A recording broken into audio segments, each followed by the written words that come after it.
पहलगाम में हुए घटना के बाद दुनिया का हर कोई यह जान चुका है कि जो कायर भारत आए थे, पहलगाम की घटना को अंजाम दिया था, उन्होंने हिंदू मुसलमान पूछा था।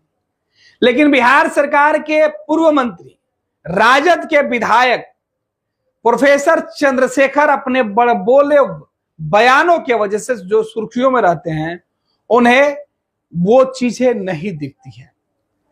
तेजस्वी यादव भले ही कैंडल मार्च निकाल के पहलगाम घटना के बाद लोगों के प्रति संवेदना व्यक्त कर रहे हो, लेकिन उनके पार्टी के विधायक उन कायरों की बातों को सुनकर सच मान रहे हैं।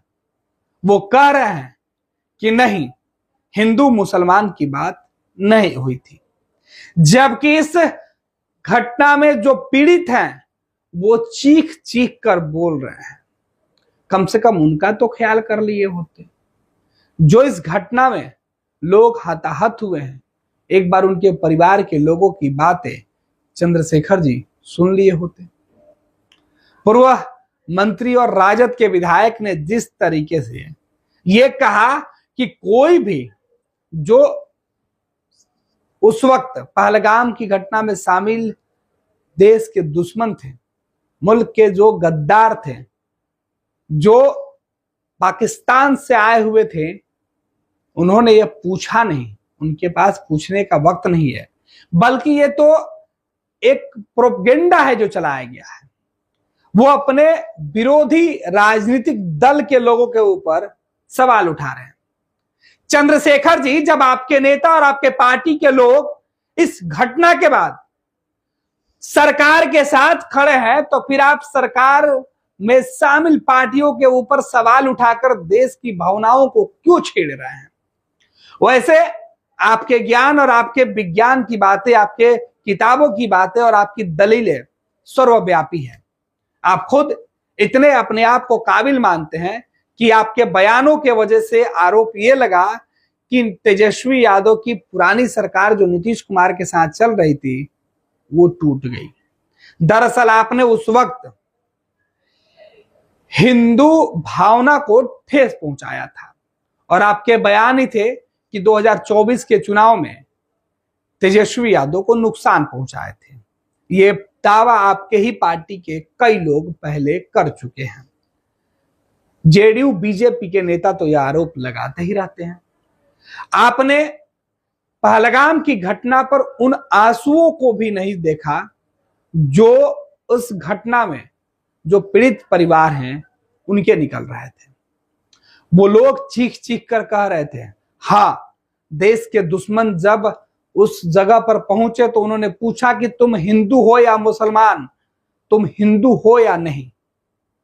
उन्होंने जैसे कहा कि हाँ हिंदू हैं, उसके बाद उनके साथ वो घटना घट गई।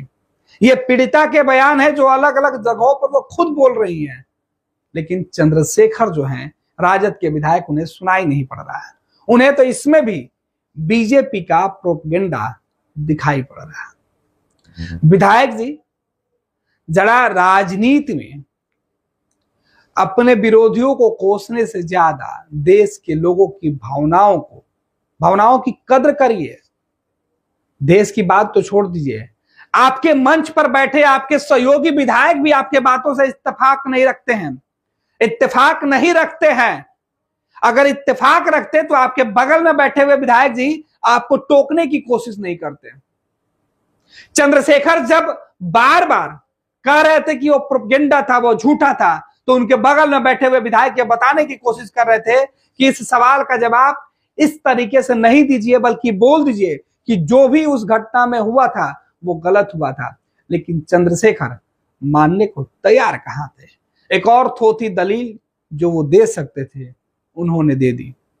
अब सवाल ये उठता है कि राजनीति करने के लिए और कितना लोगों को आप लोग गुमराह कीजिएगा। कम से कम ठीक है, आप बता तो रहे हैं कि इस घटना में हिंदू और मुसलमान दोनों को नुकसान हुआ है। आपकी बात सच भी है, लेकिन पूर्व मंत्री और विधायक जी, लेकिन आप जो दावे कर रहे हैं क्या वो सच है? इस घटना में आपके देश के राजनीतिक पार्टियां शामिल हैं, उनका प्रोपेगेंडा है। उन देश के दुश्मनों का कोई हाथ नहीं है। पाकिस्तान से आए हुए वो जो दहशतगर्द थे वो सही थे। सवाल आपसे है, जवाब आपको देना हो, जवाब तो आपके पास होगा ही। फिर किसी तरह इस तरीके से कुछ श्लोक, कुछ लोगों की भावनाओं को ठेस पहुंचाने वाली बातें आप कर दीजिएगा, क्योंकि आप तो यही करते आए हैं। ताप करे धर्मपुष के मारने की हिम्मत इस देश में किसी को नहीं है।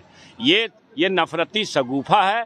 पक्की जानिए, अगर ऐसा नहीं होता तो पहलगाम में मुसलमान उस गोली के शिकार नहीं बनते, और पहलगाम के एक मुसलमान हमारे एक भाई को कंधे पर लाद करके 20 किलोमीटर तक नहीं लेकर के जान बचाते। मुस्लिम कैसे मारा गया? उसमें आप बताइए, अब मुस्लिम कैसे मारा गया? मुस्लिम मारा गया कि नहीं? अरे 26 में मुसलमान मारा गया कि नहीं? ये पाखंडियों का शगुफा है। इतना फुर्सत रहता है अतिवारियों को कि आपसे पूछेगा कौन जाति हो तो मुसलमान कैसे मारा गया। फिर वहीं पर आते देखिए, ये नफरत फैलाने वाले लोग असली मुद्दों से भटकाने के लिए एक सारे क्या स्थिति है। नहीं, प्रदीप मिश्रा जी तो दिखाए ना। प्रदीप मिश्रा जी अभी 27 तारीख तक वो कथा वाचन किए हैं हमारे मधेपुरा के सिंहेश्वर स्थान में, और उस प्रवचन के दरमियान कहे हैं कि बहुत आपत्तिजनक बात कहे हैं। इसमें सबसे प्रमुखता से आपको बता देते हैं कि ये बाबा जो है ये कथावाचक, धर्म कथावाचक नहीं है। ये बीजेपी के प्रचारक लोग घूम रहे हैं। क्योंकि बिहार में अभी चुनाव है तो बिहार में नफरती माहौल बना करके मतदाताओं को पाखंडवाद के बहाने भरमा करके बीजेपी को मजबूत करने आए हैं। अब जो कथावाचक मंच से यह कहे कि अमित शाह जी कली काल के शिव के अवतार हैं, आप समझिए वो धर्म प्रचारक हैं कि किसी पार्टी के प्रचारक। कोई आपका मकसद है नफरत फैला करके वोट अर्जित करने का, इस मकसद को नाकामयाब करना है और